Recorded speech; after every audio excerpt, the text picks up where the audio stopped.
So driving with the automatic stability control, so traction off. The roads are damp, which is, as you can imagine, a little bit terrifying, and they're narrow. So the things I do guinea pigging, things for you guys watching.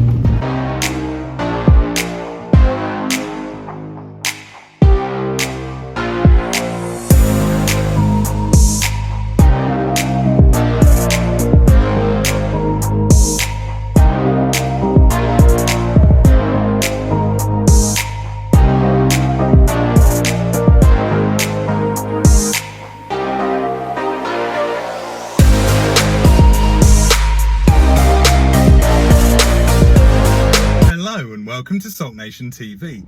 In this episode, I'm going to be discussing, does the Mini Cooper R53 have a sport button? No, it doesn't. Simple. You could end the video there. Don't know, because I'm going to be talking about ASC and DSC. Also, I'm going to give a shout out to Project Mini, that YouTube channel. It's over in America. It's very good. It's very hands-on with the Mini Cooper R56. And as I was filming this video, a notification popped up on my phone saying that he's just filmed a video on the sport button of the R56.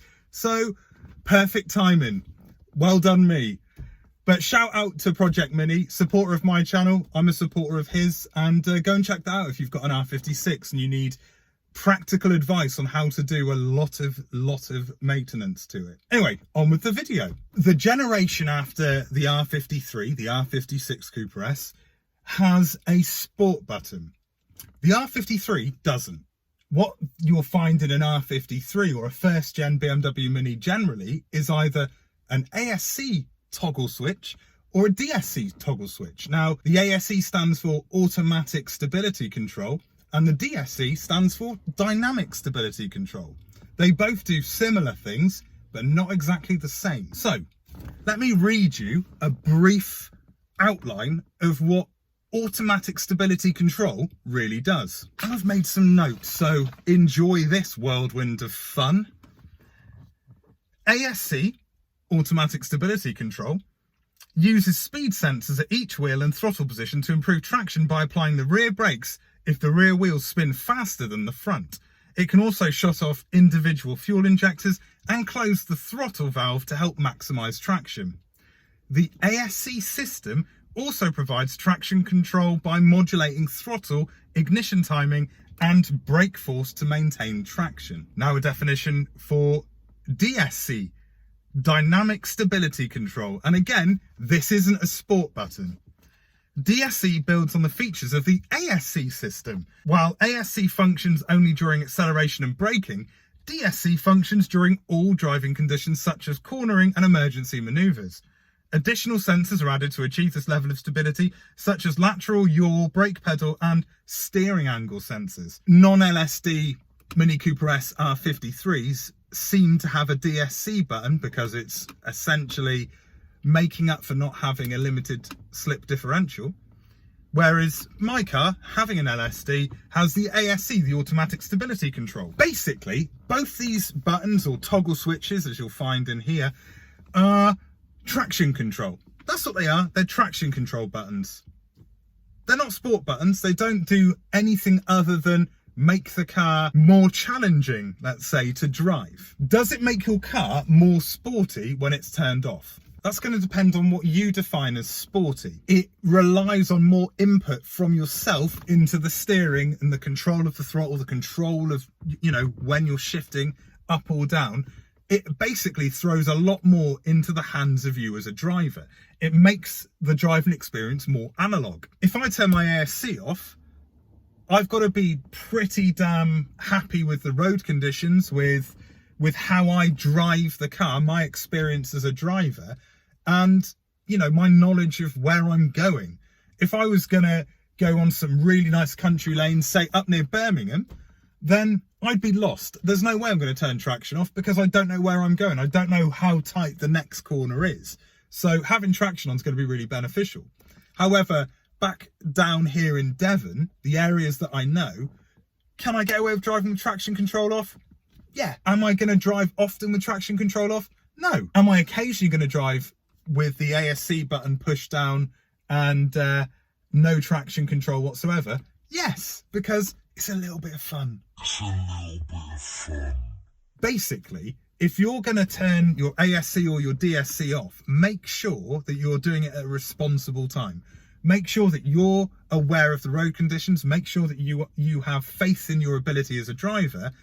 And, you know, don't do it near a school or when there's rush hour traffic about to come around. Save it for a Sunday afternoon. Go and B-road bash on a Sunday afternoon with no traction control on if you feel you can drive your car in that way. If the conditions are right for you, then try it. If they're not right for you, don't try it. Because you've got to remember, if you leave it on, if you leave your ASC or DSC on, you're not a wimp. You know, you might know somebody that will go, no, you're a p*** for driving around with traction control on. Oh, your car's doing all the work. No. You're safety conscious. Doesn't make you a wimp. If that's how you want to drive that way. If it's not how you want to drive, then don't drive that way. I'm not going to tell you how you should or shouldn't drive. What I'm going to tell you is you're not a wimp for driving with traction control on. And if you're completely confident in how you can drive a certain set of roads and you turn your traction control off, then good for you. You know, I'm going to say, yeah, well done. That's great. I'm going to do that. Why wouldn't you do that? But just make sure that you're confident enough. So how do you turn the ASC or DSC off? How do you turn the traction off? Well, first off, start your car like this. There we go, the car started. You can hear my fans, I've just turned them off. But you can hear the car started. So on your dash, underneath your climate control settings, you know, your fan settings, you've got 6, most of the time, 6 toggle switches. Windows either side, you've got central lock-in, you've got fog lights, and you've got either an ASC or a DSC button. To turn it off, all you do is hold it down until the correct symbol is highlighted on your dash, which is a warning triangle with like a sort of an arrow sort of circling the warning triangle. My traction control is now off. To turn it back on, all I do is hold the ASC button down, let go, and it goes off. The traction control is back on. Does it really make that much difference when you're driving though? Does it really? Am I giving you lots of safety warnings and be aware of how you are as a driver and the road conditions and all that sort of stuff? Am I doing that for a reason? Yeah, I am, yeah. And I'm going to go for a drive on a relatively damp set of roads, so this could be a bad idea, with traction control off. Practical experiment. Let's see how it goes.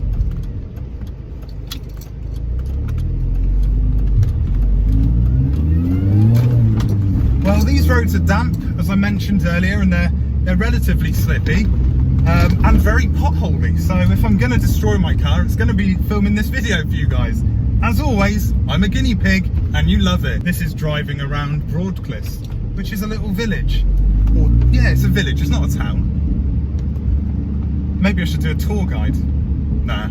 We'll get out of Broadcliff first and then get onto those back lanes of lots of gear shifts up and down, and steering input is needed even with traction control on, and it will give us a real test. Really good restaurant there, Spice and Stone. Went there for a curry, amazing. Alex, you're not a tour guide, stop doing tour guide stuff.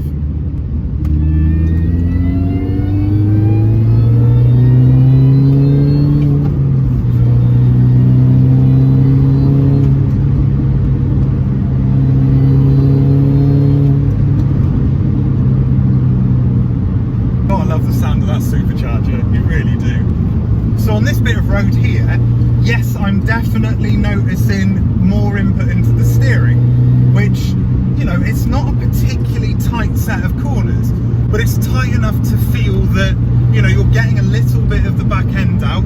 I am going relatively fast, and yeah, it feels looser. The car feels as tight going around corners handling wise, but it feels looser regarding, you know, the fact that you've got to put more input in. And this is an annoying second gear bit.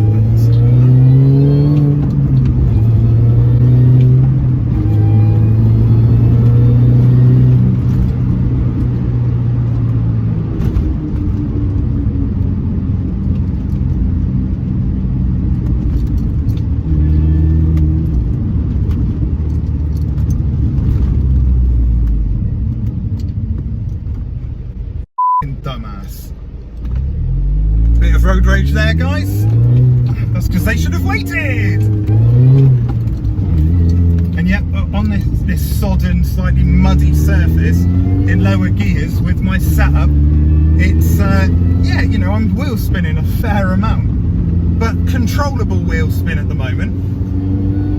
Frustratingly, I'm about to catch up with a Citroen C1, so, you know, that's the death of enjoyment in cars, isn't it? One of those little horrible things, and I'm going to be stuck behind it.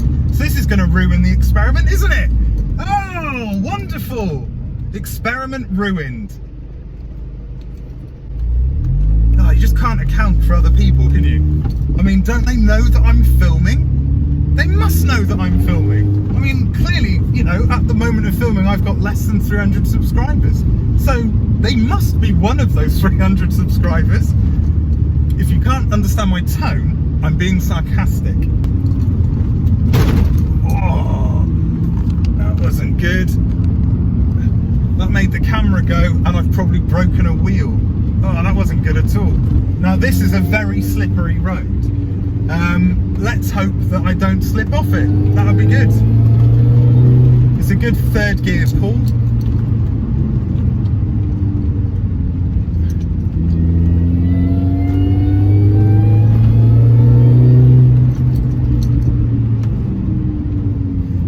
Now, I can certainly tell you one thing. This car is already massively fun to drive. It's bags of fun with traction control on, with the automatic stability control on. But oh, with it off on these little roads, I mean, the fun is doubled. It's double fun. Now, this bit of road is challenging. It's enjoyably challenging, but it is also relatively scary when it's slippy. Let's hope that I don't come across people in this narrow road whilst I'm going at speed, because that could be catastrophic.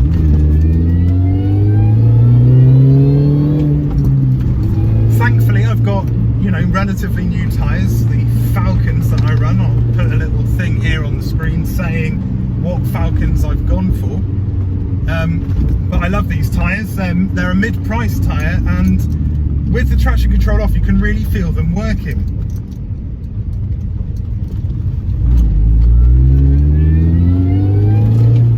I'm not feeling like I'm losing grip even though the traction control's off, because my tyres are good.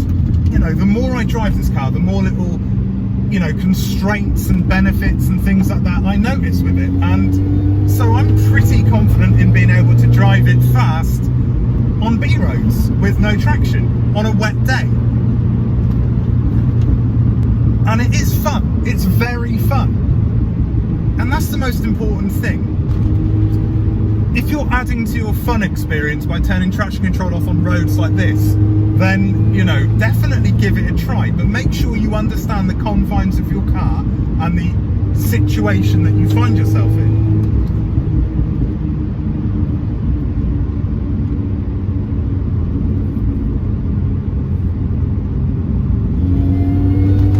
Listen to that supercharger. Oh, that's so beautiful. Such a beautiful sound.